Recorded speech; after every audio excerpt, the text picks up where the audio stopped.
Hello and welcome to another episode of the Red, White, and Blues podcast. Breaking news, Jason. Breaking news just happened today. Highlight of maybe my transfer window. Arsenal getting snubbed by Vinny Jr. Or them actually thinking they had a shot to get Vinny Jr. in the transfer window. Let's all laugh at Arsenal. What a bunch of jack-offs. I love laughing at Arsenal. I'm glad that it can continue after their disastrous Champions League. Is Vinny Jr., I don't know much about him. I know he's really good, but does he like to kick people and pull their hair and waste time and play harem football? Yes. He does like, I wonder why he didn't want to do that at Arsenal. Because I believe that his quote was, he's not tired of winning Champions League trophies yet. I mean, fair point. Fair point. So he doesn't believe, like all the Arsenal fans do, that they have a shot again. Right. And that all the narratives they were telling themselves, which, to be fair, wasn't wrong, but it is fun to watch the cope of, you got to lose it before you can win it. Yeah. All the great teams lose it before you can win it. Us. Yeah. It's true. That's true. Yeah. That is true. Some of us London's blue, baby. Yeah. Some of us have two of them while they have none. But we are the Red, White, and Blues podcast, and we are here to talk about all things Chelsea. We just had to make fun of Arsenal to begin the podcast because that's what we also do here is make fun of our rivals. Taking the piss. Especially those douchebags over at Arsenal. But I'm Daniel. That guy down there is Jason, and we are going to discuss Chelsea transfer news now. And there's not a lot of anything other than rumors going on right now. There's only it's going to be a big rumor mill day.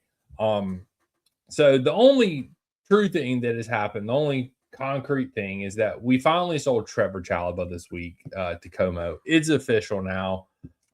30 million plus 6 million in add-ons. Chalobah is gone. Chalobah, thank you for your service. You were treated like shit since Bluco's been here. You are Jehovah's son, and we will ship you off to Italy. So have fun, buddy. Thanks, Trev. I always rated Trev pretty good, but it was like we brought him back from loan, right? Like we did. We did. Yeah, and then, not last year, for last. Yeah, and then just didn't pan out after that. Well, it was kind of like he was on the potential train, and then he goes out for loan, and then we bring him back, and it's kind of mixed, and but I always liked Trev, but world class back line, I don't know. No, good role player. That's what he was. He was a very good role player. He could give you minutes in cup games, could give you some minutes here and there. Good fill in for injury. Loved the club.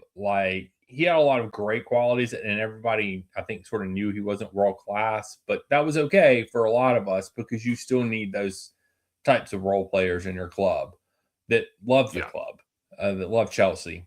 And he was definitely better than Disasi, definitely better than Badiashile. A lot of times he was better than Fofana because Fofana's just fat and slow. So, it's sad to see him go. It sucks, but Bluco's got to make their pure profit of 30 million. So, I mean, he's been with the club for like 20 years. Yeah, he's been here forever, man. The club didn't know what to do with him for the last several. Yeah. I don't know. Didn't seem like they wanted him for the last several and just had to wait him out or wait for the right time to try to. So it's kind of sad. Do they know what they're doing with anybody, though, Jason? Honestly, I mean, this admin definitely does not. I mean, I'm not saying the last ownership got everything right, but this admin definitely doesn't know shit. Yeah, that is for sure. But that is the only official transfer news this week coming out of Chelsea. It's been a lot of rumor mills going on this week, a lot of stuff going on. So let's just jump into the rumors then, I guess. This one just struck me as crazy because I don't understand it. But Tottenham have made an offer for Osimhen. Great. cool, whatever. But then apparently we might decide to go back in for Osimhen. And I'm just like, we already have a striker. But then I saw Xabi Alonso play a 4-4-2 against Juventus. So we had 2 strikers, and one of those strikers was Danny Welbeck, and I didn't really like that. But, you know, I'm just so confused. I don't know what we're doing. It just baffles my mind. They have a toy, and now we want it. Yeah, true. Yeah. They have their eyes set on a toy, and now we want said toy. Yeah. But I mean, how many, like, what is this, like 3 summers in a row now that we've been linked with Osimhen? And like, it's like, I think it was like, I don't know if it was last summer. I think it was last summer he was super close to joining, or summer before. I don't remember which one he was closer, but it came down to wages. We didn't want to pay his wages. So it's like, okay, well, what's changed? He's like 2 years older now, and I'm sure he's probably still going to demand the same wages. So, yeah, whatever. I hope it's just a rumor. I'm sure it is. It's just the typical bullshit that happens during transfer season. All of our favorites, we love it. We all love it, especially me. Yes, Jason's favorite time of the year. None of y'all knew that out here, that Jason loves transfers, and this is the only reason we do Transfer Thursdays, is because Jason begged me to do them. You know how when people have like a very vivid dream that they've, you know, after they've slept, not like, I have a dream that Chelsea be a winning club again one day. Yeah. Because that's not going to happen for another 5 years, 296 days, 7 months, 37 minutes. But you know how like somebody has a vivid dream and then they're like, man, I had the craziest dream. And then they like proceed to explain it the best that they can. But they're like, yeah, it's like we were kind of there, but we weren't there. But it was like, it was this, but it wasn't this. And like, I'm trying to remember. And then like, you just got to get through like all of this bullshit to get to like nothing that makes sense anyway. Yeah. That's your season to me. And I'm just going to tell you all right now, I hate hearing your dreams. I don't want to hear them. The only people I'm willing to listen to their dreams are my wife and Daniel and his family. And that's it. Anybody else that's coming at, like, I think you were there, but it was like you, and it was like your head was on a different body, and then like the color red was orange. That is transfer season, and I hate it. It doesn't. It's just like, we think this might be a thing. This happens every year. Yeah. We talk about money that doesn't exist. Like it's not real money. It's just fake money.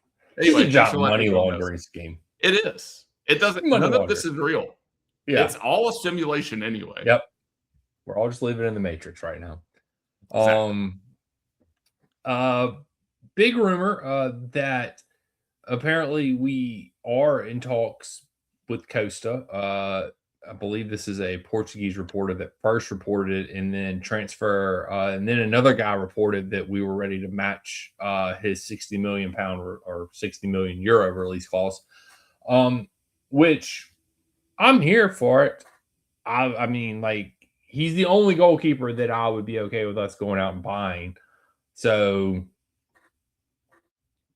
maybe not. I don't know. Are we going to buy more defensive players? Osimhen and Costa. Cool. Yeah. Like, right. Does Costa still have to deal with the shit back line? Yep.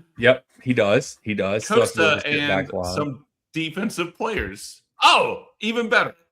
Yeah. That sounds great. I'm with you. I like Costa. But. Yeah, and the problem is that we're running into an issue where the squad is too bloated already. And we have shit players that nobody wants to buy to begin with. So we're trying to offload shit players for ridiculous amounts of money because we made bad investments on these said players to begin with. So we have no room to bring in like defenders. Like, yeah, do we need more defenders? Yes, but we still have Disasi, Badiashile, Tosin, Sar, Ansamino, 5 defenders that are not primarily quality defenders, at least yet. Ansamino and Sar are still young, so there's still potential for them. The other 3, you still have Fofana, who isn't great, So it's like we have pretty shitty back line, and yeah, it'd be nice to add another defender, but until you get outgoings, which there are potential outgoings. So, like Badiashile's been linked to Napoli. That's supposed to be the next thing. Tosin, apparently. There's teams that want Tosin. Didn't see that coming. That's a shock. Mind blown. Please take him. We don't want him. The show notes I have say he has lots of interest. Yes, that was a direct quote from whoever I said that from. That was that Fabrizio? Yeah. Fabrizio. Yeah. Said that. And then there's also supposedly been Crystal Palace has submitted a loan with the obligation to buy for Disasi. Take the money to the bank and run. Just run far, far away, like as fast as you can from Disasi. I don't care if they offered £5. Take it and get the hell out of the Disasi business, Chelsea. It is what it is. So it's I don't know. Like, that's the thing. You leave those three defenders. I think it was Ben Jacobs said if we move those three defenders on, you could see us buy another defender. But what at that point, I guess keep Anselmo, and you have Fofana, LaCroix, and Colwell at that point. You got Hato who can play there too. Like, I don't think we really need any more defenders. If you're not going to sell Anselmo or Sarr or people like that, like, there's just no point in it. I mean, I want it. I want another defender, but I felt like I want quality defenders. Yes, we're going to have to deal with another season of not as good of quality, probably. Correct. Just sell this summer, get rid of a lot of the deadwood, and then try to bring in some more quality players next year after we qualify for the Champions League. So, that's my opinion. I don't know. There is some rumors surrounding our boy Mudryk. Apparently, we're leaning toward a transfer or a loan to Strasbourg. And there's several Premier. Go ahead. I'm livid. I know. We both said that we would riot on this podcast on Monday if Mudryk was gone. We need Mudryk here. Yeah, this administration was already dead to me. I don't know what's beyond that. And we're there if Mudryk leaves. Yeah. Yes. I would venture to say, Jason, if Mudryk leaves, title shot, title dreams of the Premier League gone. Exactly. Oh, I think we're Europa next season for sure. Yeah, no Champions League, no Premier League title. Maybe like I predicted in the last. Yeah, maybe Conference League. We might not even qualify for Europe again if we let Mudryk go. I agree. I mean, the vision I have is that we win the league by 3 points, and it's because we beat Arsenal. And we beat Arsenal 2-1 because Mudryk scores a 90-minute winner off the bench. So that's how I envision us winning the league this year. Be still my heart is all I have to say if that comes true. Butterflies and only Jesus. That's all we have, Jason. My God, I will have so many butterflies. If Mudryk stays. Oh, yeah. No, go for it. No, go. Okay. Go. You need to write down what you think I'm going to say. No, I got it in my head. You got it? Okay. I just wanted to prove for the audience, but we trust you. Oh. If we win the league and Mudryk is here, you and me get butterfly tattoos. That's exactly what I was going to say. We will get butterfly tattoos.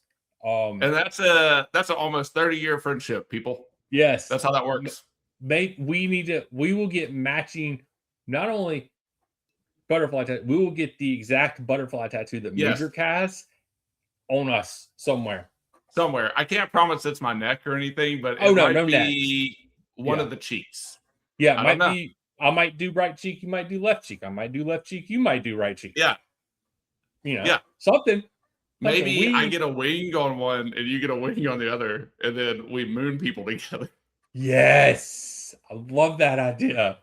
You heard it here first. Breaking news. Mudryk stays. Chelsea wins the league. We get matching butterfly tattoos. So this is my motivational workout. Yep. That'll get us motivated. But yes, I do not want to see Mudryk go. Although I am intrigued. One of the teams that apparently is interested in Mudryk is Coventry, which is Frank Lampard, of course. So that if you're going to send him somewhere, I would love to see Frank coach up Mudryk. And them stay up.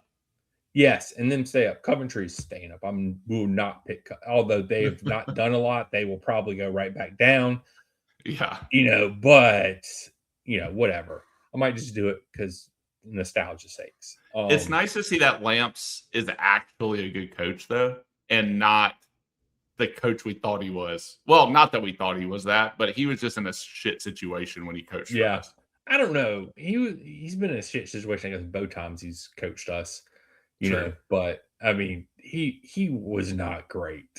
I'm interested to see what he does at Coventry because in the Premier League, because man, it was bad we'll see. He managed us. So maybe some coaches are just like they're a level down, but like they're great at that. Yes, level, correct. And that might be Lampard. There's different things you have to worry about when your club is as big as the ones that stay in the Premier League. Like there are different resources to manage. There's different personalities to manage. Yeah, players are harder to manage at a top club. Which Lampard, I would think that would be one of the things he's good at. It was more always his tactics that he was shit at. So, exactly. But yeah, you are correct in that. That is very valid. That a lot of times managers sort of hit their peak and like, okay, well, they're a great championship manager. They go to the Premier League and they just suck. And some, whatever. Some transcend that. But it's the same with players. They might be good in this league, but it doesn't mean they always translate to this league. Or they might be good, like to a point, but they might not always jump the gap to great. Yeah, for sure. That is kind of like Chalobah. Like he's always been a great squad player, but like could he ever be truly great? Yeah, but he was a great squad player. Right, and you got to have those players. There's just those players. Exactly. So, apparently we're asking $25 million for Guiu. Yeah, I think we talked. That was a rumor a while back, but like it doesn't seem like that's changed. I guess so. They haven't budged.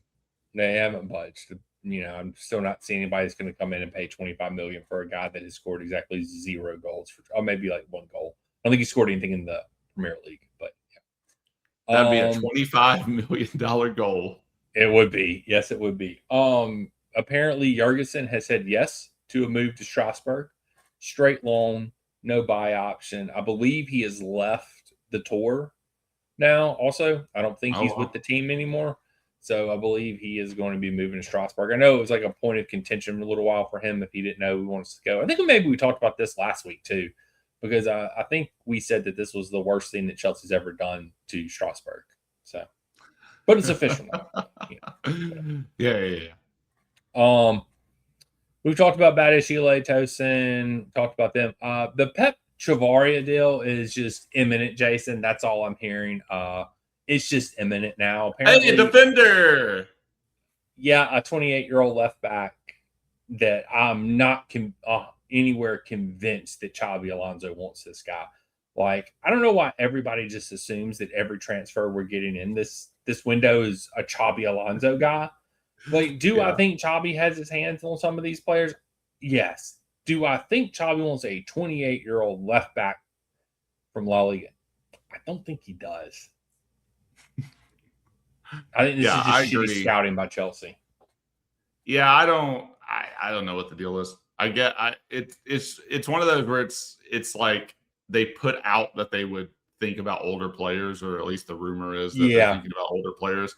And so to do that, they just keep getting like the oldest free agents ever, or they're just going to find these really old guys that like are stupid cheap and then probably not play them.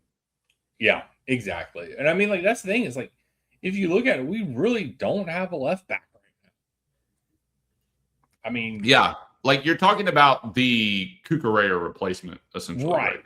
Exactly. I would think so. I mean, like Hato, I guess, can technically play left back.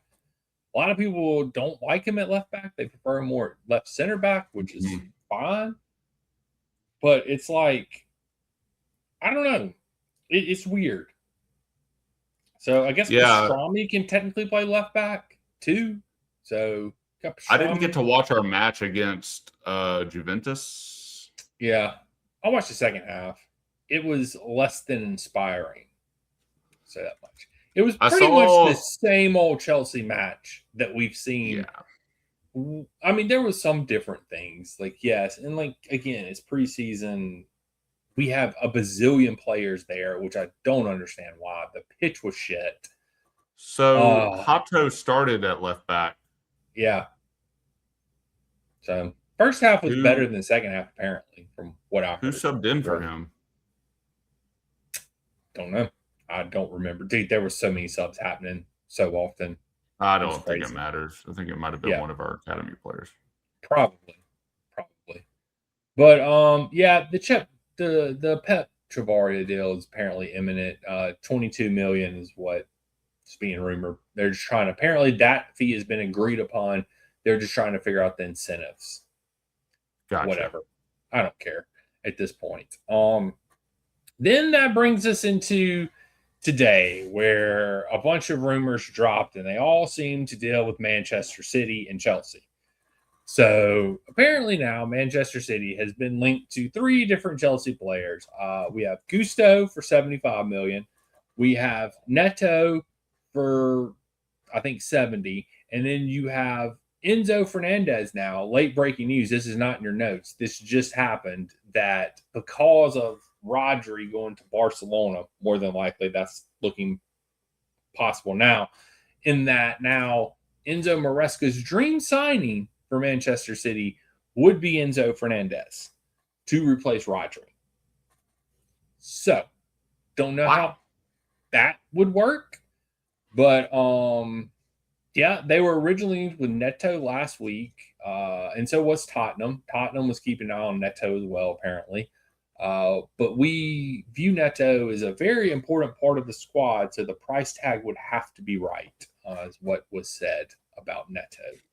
AKA, we're definitely open to selling him if you're a sucker enough to buy him for as much as we want.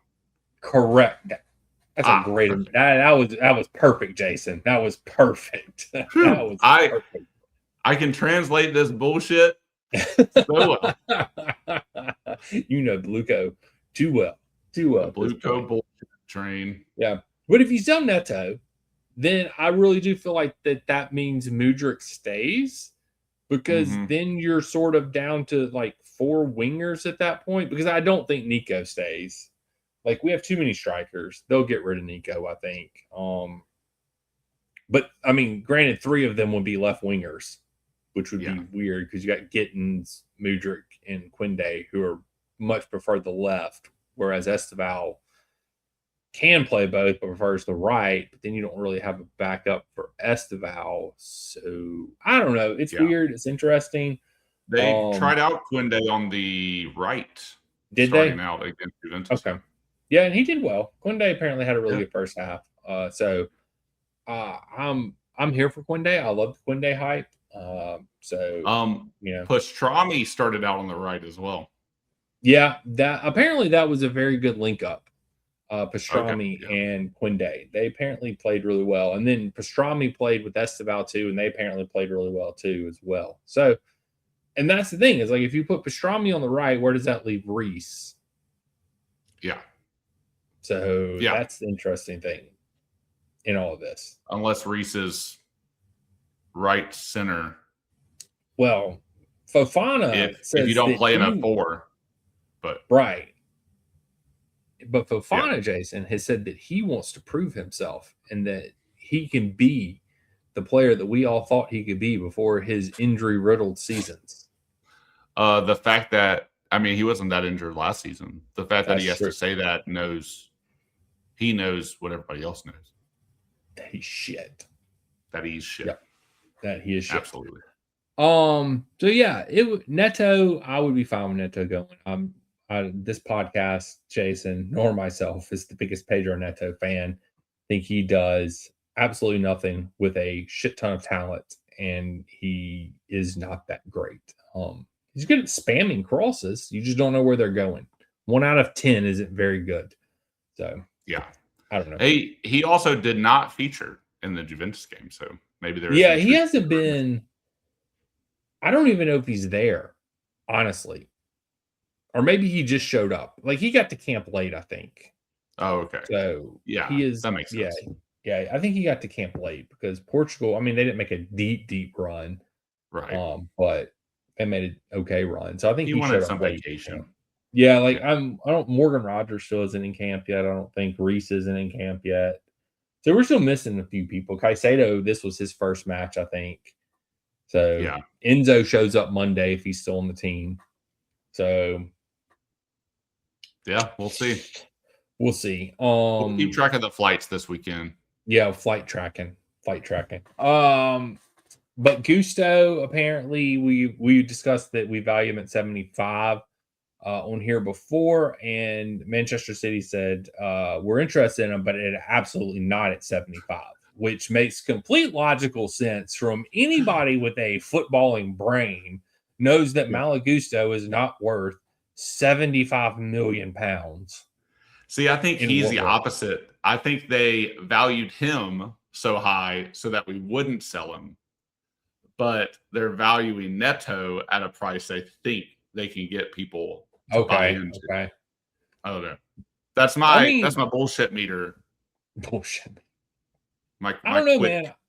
I just do not. I mean, I don't know. I don't like Gusto, so same. Value him at like 50 or 55 and just get rid of him. So yeah, if they wanted to sell him, they would do that. That's why That's a good point. Your bullshit meter is just off the radar right now. Yeah, because I don't think he's definitely not worth that. No, yeah. The market values him at about 50. Okay, see, I think that's fair. 50 to me is fair for Gusto. And we would still make a profit off of that because I think we paid like the 20s for him. Yeah, I misread it. It's actually around 40-ish. It's like 40. Okay. I mean, I think 40. I think 50 is probably fair for him. And that's dollars, so maybe if you're talking pounds. Yeah. Yeah, if you're talking pounds, that'd definitely be 50. So so there's that. Enzo being targeted by City again, I guess. This is not the first time we've heard this rumor pop up in this window. So it'll be interesting to see what develops with Enzo, because if we sell Enzo, you've got to think we've got to go buy another midfielder at that point. Right. So then at that point, you would think probably Alex Scott would probably come in, or Wharton would come in, one of those two. Which is that an upgrade from Enzo? Maybe defensively it is. Offensively, probably not. I have a question. Okay. Do you think Enzo is peaked? Like, does Enzo continue to get better? Like, if he goes to City, is he going to be amazing? Or is he going to be Enzo of now? I don't know, man. Because defensively, his game has not gotten any better. I would say offensively, he's gotten incrementally better as he goes. Yeah. But in defensively, terms of like, in terms of like straight, like just a midfielder, I don't know. I don't know. I really like Enzo. I think he has been good for what we needed him to be. In terms of, and maybe this is like coming off the World Cup and I'm just salty at Argentina because I think I'm changing my tune a little bit. But like at the same time, he's not like the greatest playmaker. Like he can. Right. Yeah. Sometimes it happens. But like as he's being used now, he just crashes the box. Yes. Like I think that's not what he's good for. Yeah, how much stuff is going through him as a playmaker? Like it's not like a Fabregas sort of. Oh no! I have this amazing visions around the field. Like he is more of a forward than anything else. Which is why he's so bad in the pivot with Caicedo, because he's terrible defensively. Like he's just not. He can't defend. He's not the quickest. So we give up the midfield with him because Caicedo drops back to almost a fifth defender, right? And Enzo pushes forward. So we just cede the There's no midfield. Yeah, there's no midfield. And that happened. I mean, in the Juventus match, our midfielder was shit too. Like, we just don't have, like, we have one good midfielder, and it's Caicedo. And that's it. And he's still rough around the edges because of how much he can foul. Yeah. And so you really have to put somebody next to him that can defend but can also be creative. Like, I think Lavia is that person. Like, Lavia could fill that role very well, but you can't depend on Lavia because the dude has yet to play 90 minutes for Chelsea over 3 years. So yeah, it's incredible. A full 90. Yeah, it's an insane stat. So it's like you have to find the right balance to put next to Caicedo. So I don't know. I mean, I think Enzo is, and that's why I think managers started, like Maresca did that with Enzo a lot, which is why we seeded the midfield so much with Maresca, is because he pushed Enzo so far forward and left Caicedo sort of on an island there by himself. So it was very much, that's what Enzo is good at. You've got to play him more forward, and so we were essentially playing with like 2 10s with him and Palmer and Caicedo just there by himself in the midfield. So it's like, I don't know. It's frustrating, like, to have that. So yeah, is he going to fit in with the Xavi system? It'll be the same problems because he won't be able to defend, and that's why, like, I'm fine with him going, but you just have to make sure that you get the right profiled midfielder to play next to him, to play next to Caicedo. And that's going to be the tough part in all of this because there's not a lot of those players out there. So I don't know. Yeah. But I do think he has peaked to an extent. Like, I don't think he's more than 20 goal contributions a year in the Premier League. I think that's about his peak. So, he was at 14 this past year. Yeah. Like, he had 4 assists, but he had 10 goals. Yeah. Which is like, that's an attacking mid, like, stats. Like, that's not the role he was supposed to be playing, or like where you would think he would be playing. Like, when you line him up next to Caicedo, like, you think he would be more controlling and be the Fabregas-esque where he has 12, 13, 14 assists and then adds in, 7, 8 goals, maybe, gets to those 20 goal contributions a year. So, but whatever. I'm fine if Enzo goes. I have no problem with it. I like Enzo. I think he's plays for the badge, but I also think he's almost like a mercenary, if you will. Like, I think he'll go to City and play for the badge just as hard as he played at Chelsea for the badge. For sure. So he's sort of a hired mercenary. You have to sort of look at it. Whoever pays him is who he's loyal to, and he will give you everything that he has. Right. But it's who's ever paying him. I think that's why everybody was so mad at him about the Madrid comments. Yeah, but, he does seem like one of those players. Like, I think that's why I didn't care, like, at all. Yeah, it just is. Or a part of the reason why I didn't care. Most of it is I just don't care. But at the end of the day, if you have some players that come in and they're very, like, endearing, and that you never want to leave and that you care about. Like, I can't explain, like, in any real terms outside of just, it's in my heart that I love Mudryk as much as I love Mudryk. Yeah, exactly. We know he's not good, but we love him. Yeah, exactly. Like, and we feel like he's got an unfair thing going, and we'd like to see him succeed at Chelsea. Like, Enzo has kind of done the job that I think he can do for us. If he stays, then sure. Yeah. I like Enzo a lot. I rate him. I think that he can contribute goals. Mm-hmm. But at the end of the day, if he goes, I'm just like, oh yeah, Enzo left. So it's just one of those things. Like, there are players I'm very sad about, but not. Yeah. It is official. It is just broken.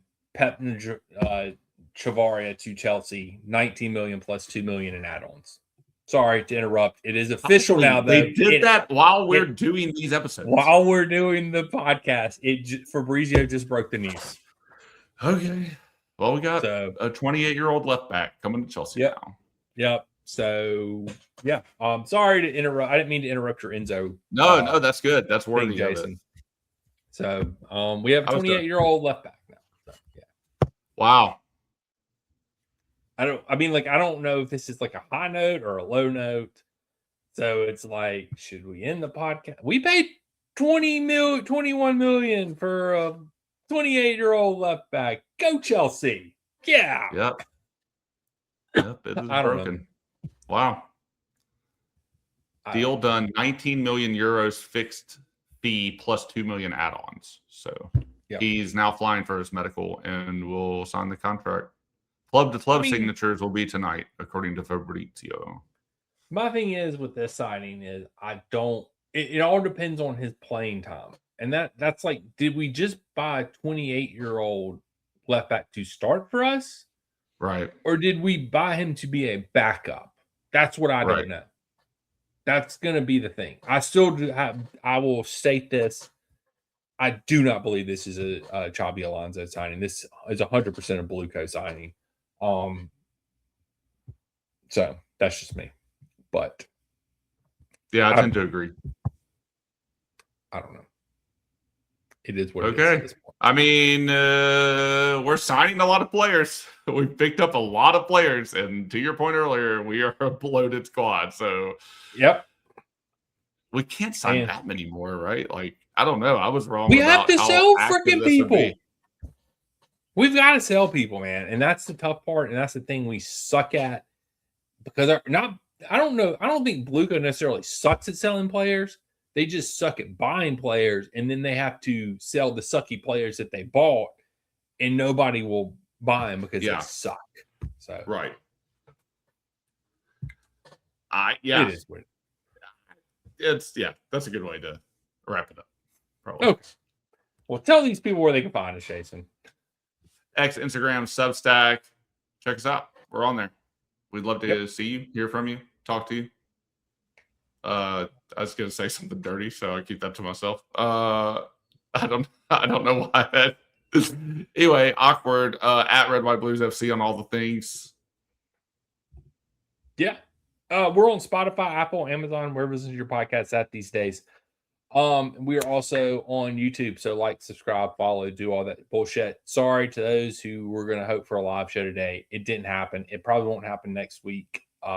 Maybe the Thursday after we'll start going live. I had talked to Jason about next Thursday, but I have something. So,